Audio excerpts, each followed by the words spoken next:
Dicen que fue la asesina más cruel de la historia, una condesa que transformó su castillo en un altar de horror. Cientos de jóvenes desaparecieron, gritos apagados en mazmorras de piedra y una piel bañada en sangre, buscando la eterna juventud. Erzsébet Báthory, la condesa sangrienta, una mujer cuya belleza y crueldad se volvieron leyenda. Pero toda leyenda tiene dos rostros. ¿Fue realmente un monstruo o la víctima de una conspiración que necesitaba destruirla? La historia la condenó como vampiro, como demonio vestido de nobleza. Pero la pregunta que nos persigue hasta hoy es otra. ¿Realidad histórica o mito construido para que nunca escape de su jaula? Esta es la historia de Erzsébet Báthory, la condesa sangrienta, el mito inmortal que confundió a la humanidad.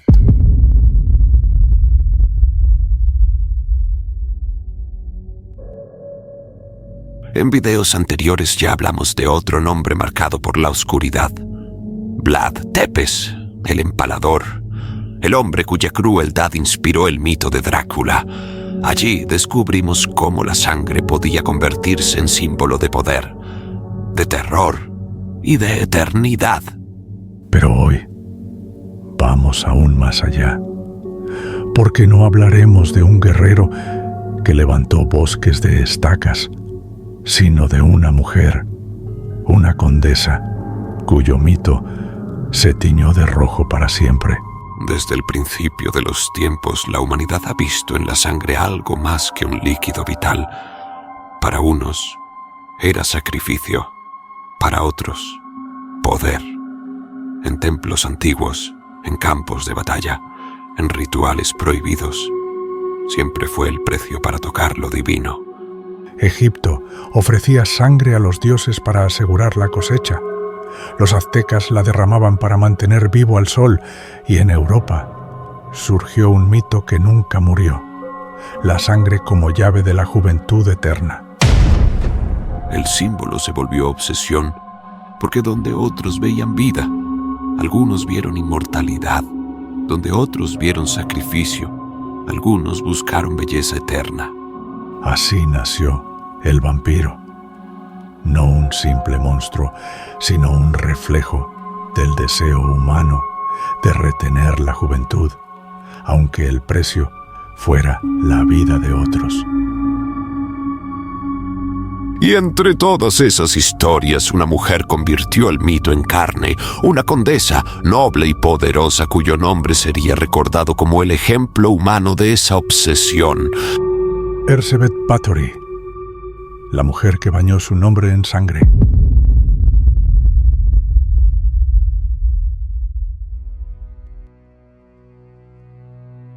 Hungría, siglo XVI. Un reino dividido, atrapado entre la presión del Sacro Imperio Romano Germánico y el avance implacable de los otomanos. La guerra no era un evento aislado, era la respiración diaria del pueblo. En este mundo de fuego y acero nació Erzsébet Báthory el 7 de agosto de 1560 en la región de Nyírbátor. Su cuna no fue humilde. Pertenecía a una de las familias más ricas y poderosas de toda Hungría. Los Báthory eran una dinastía temida, gobernaban extensas tierras en Transilvania y Hungría, contaban con castillos, ejércitos privados y una influencia política que rivalizaba incluso con la del propio rey. Erzsébet creció rodeada de privilegios, pero también de sombras. Desde pequeña fue testigo de un mundo en el que la crueldad no se ocultaba. Se dice que presenció ejecuciones brutales y torturas contra prisioneros en los patios de su familia. Algunos relatos afirman que observaba con atención, como si aquellas escenas fueran lecciones disfrazadas de castigo. O al mismo tiempo, Erzsébet recibió una educación refinada. Hablaba latín, alemán y griego. Dominaba el arte de la diplomacia, la escritura y la administración de tierras. Era inteligente, culta y peligrosa para un mundo que no toleraba mujeres con poder real. Pero su mente y su cuerpo no estaban libres de sombras. Crónicas de la época sugieren que padecía ataques repentinos de desmayos y convulsiones, síntomas de lo que hoy llamaríamos epilepsia. La superstición de aquel tiempo lo interpretaba de otra forma: señales de posesión, castigos divinos o el eco de una maldición. En 1575, con apenas 15 años, Erzsébet fue entregada en matrimonio a Ferenc Nadasdy, conocido como el héroe negro de Hungría, un noble guerrero, célebre por su crueldad contra los turcos, que llegó a empalar a cientos de enemigos como advertencia en los campos de batalla. Ferenc no era un esposo común, era un verdugo glorificado por la guerra, y Erzsébet, su joven esposa, aprendió de él que la sangre podía ser poder y que el miedo era una herramienta más efectiva que cualquier espada. En los pasillos de los castillos, bajo el eco de rezos y gritos, la joven noble empezó a moldear su carácter, inteligente como una reina, despiadada como un soldado, y así comenzó a forjarse el mito de la mujer que la historia recordaría como la Condesa Sangrienta.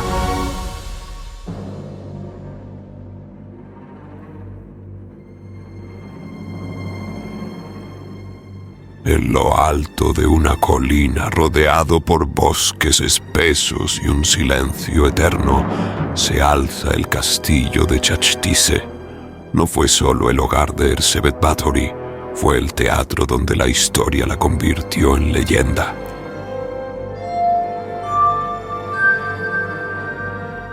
Sus muros de piedra, húmedos y fríos, guardaban secretos que el sol jamás alcanzó a iluminar. Sótanos, mazmorras, pasadizos ocultos, un laberinto donde el eco de los gritos se confundía con el del viento. Chachtice no era solo un castillo. Para muchos, era un infierno en la tierra. Un lugar donde las sirvientas entraban, pero pocas salían con vida. Donde las sombras parecían vigilar y cada piedra estaba manchada por rumores de sangre. Con el tiempo, los testimonios hablaron de cuerpos enterrados en los patios, de jóvenes prisioneras colgadas de ganchos en los sótanos, de pasadizos usados no para huir, sino para ocultar cadáveres. El castillo se convirtió en la prisión de su mito. Cada sala, cada torre, cada muro era un testigo silencioso de las historias que crecerían hasta convertirla en la mujer más temida de su tiempo. Chachtice dejó de ser piedra y cal. Se transformó en un monstruo de piedra, un cómplice eterno de la Condesa Sangrienta.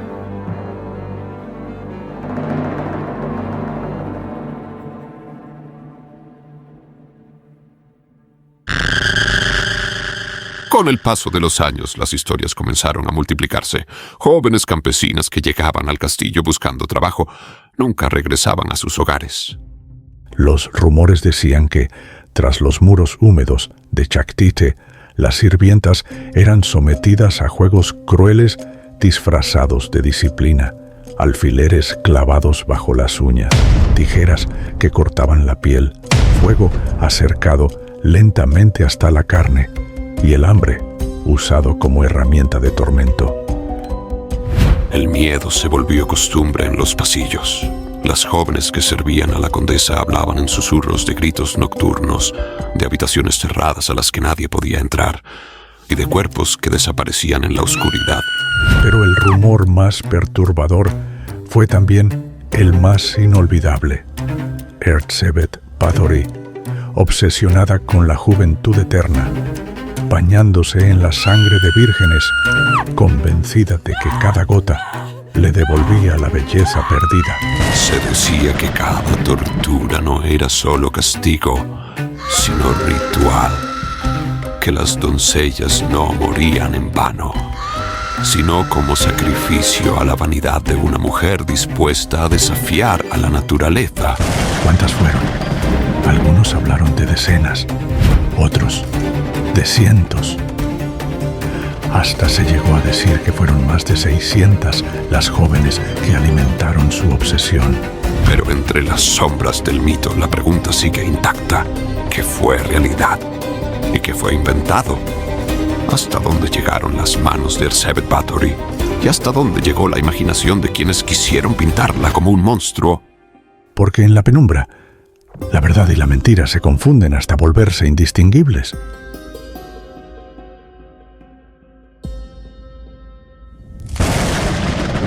Los rumores habían corrido demasiado lejos. Las desapariciones, los testimonios de sirvientas aterrorizadas, las voces que hablaban de cuerpos ocultos en los sótanos, finalmente llegaron a oídos del rey Matías II de Hungría.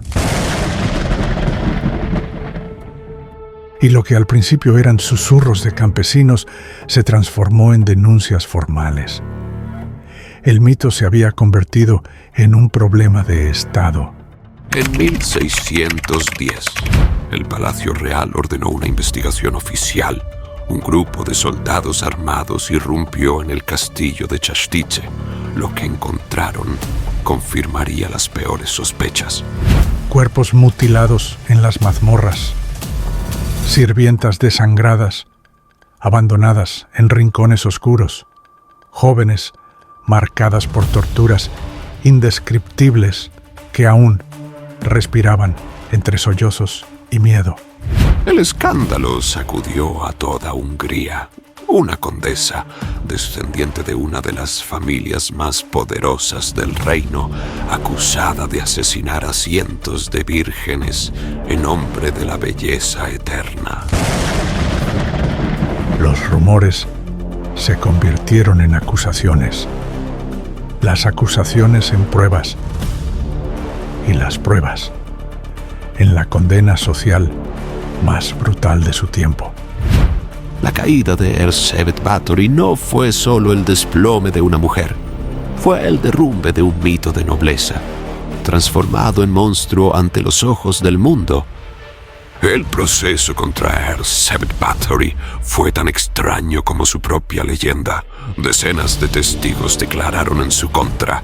Sirvientas aterrorizadas, campesinos que habían perdido a sus hijas, soldados que aseguraban haber visto cadáveres en el castillo. Pero ella nunca estuvo presente en la sala. La condesa no fue llevada ante los jueces. Su linaje era demasiado poderoso, su apellido demasiado pesado para mancharlo con un juicio público. Los verdaderos castigos recayeron sobre sus sirvientes. Fueron torturados hasta confesar y ejecutados de formas brutales, como escarnio.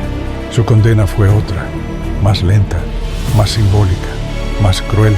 En 1611 se dictó su sentencia, encerrada de por vida en su propio castillo. Una habitación tapiada sin ventanas, sin luz, solo una pequeña ranura para pasarle comida y aire. Allí, la mujer que había gobernado sobre tierras y sirvientes se convirtió en prisionera de su propio mito. Un espectro atrapado en piedra, condenado a escuchar únicamente el eco de su nombre. Erzsébet Báthory murió años después, en la oscuridad de su celda, sin testigos, sin juicio final. Pero su historia apenas comenzaba a nacer.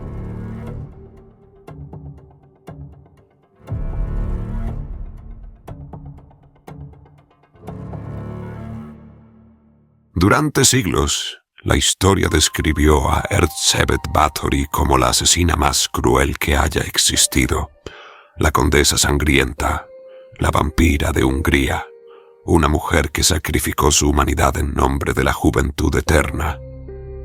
Pero, ¿y si todo esto fuera un mito cuidadosamente diseñado? ¿Y si Erzsébet no fue la villana, sino la víctima. Algunos historiadores modernos aseguran que detrás de los gritos y de las leyendas había un motivo más terrenal: poder y dinero. El rey Matías II le debía a Erzsébet una suma colosal, y su familia, los Báthory, eran demasiado influyentes, demasiado incómodos para la corona. ¿Qué mejor manera de destruir a una mujer poderosa que convertirla en monstruo?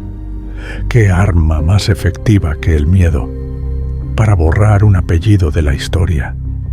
Los testimonios en su contra provinieron, en su mayoría, de sirvientes torturados, las pruebas físicas ambiguas, los cadáveres encontrados nunca fueron confirmados en número real. Y sin embargo, la leyenda funcionó. Erzsébet fue tapiada, silenciada y su fortuna arrebatada. Una conspiración perfecta, disfrazada de justicia. Entonces, ¿qué fue Erzsébet Báthory? ¿Un monstruo que bañó su piel en sangre? ¿O una mujer poderosa, convertida en demonio por quienes necesitaban destruirla? Quizá la verdadera sangre derramada fue la de la verdad. En 1614, la condesa Erzsébet Báthory murió en soledad, encerrada entre los muros de piedra de su castillo. Su cuerpo quedó en la oscuridad, pero su nombre jamás fue enterrado. Porque la muerte no la silenció, la convirtió en leyenda.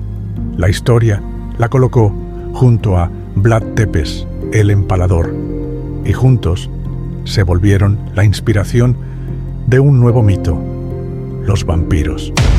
Su figura se multiplicó en novelas góticas, en los oscuros relatos del siglo XIX, en las páginas de poetas malditos y en la imaginación de generaciones enteras. Erzsébet ya no era mujer, era símbolo, un arquetipo del terror, la condesa sangrienta.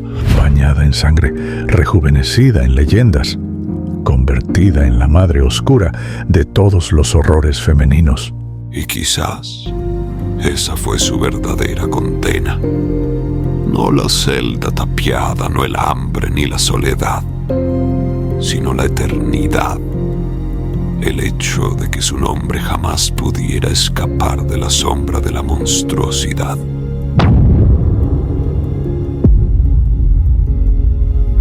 Porque Erzsébet Báthory no murió en 1614. Sigue viva en cada historia, en cada película, en cada susurro de terror, cuando alguien pronuncia su nombre. La condesa sangrienta ¿fue realmente un monstruo o fue la víctima de un mito que hasta hoy sigue bebiendo sangre?